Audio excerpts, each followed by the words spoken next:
पन्हाळा तालुक्यातील घोटवडे इथल्या जाधव कुटुंबातील जुळ्या मुलांपैकी अन्विक जाधव या 2.5 वर्षाच्या मुलाचा विजेच्या धक्क्यानं मृत्यू झाला। कोतोली इथल्या पोल्ट्रीमध्ये खेळत असताना या चिमुकल्यावर काळानं घाला घातला। त्यानंतर माझ्या मुलाचं शवविच्छेदन करू नका असं म्हणत मातेनं केलेला आक्रोश हृदयद्रावक होता।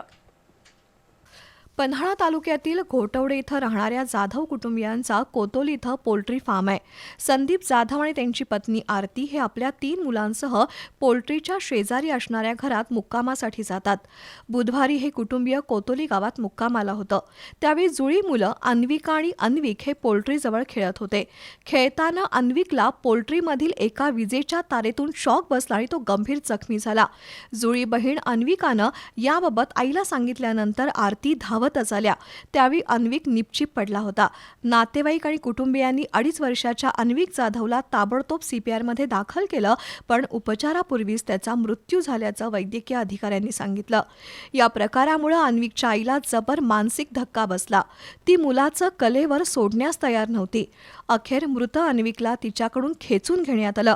रात्री उशिरा अन्विकवर शोकाकुल वातावरणात अंत्यविधी करण्यात आले।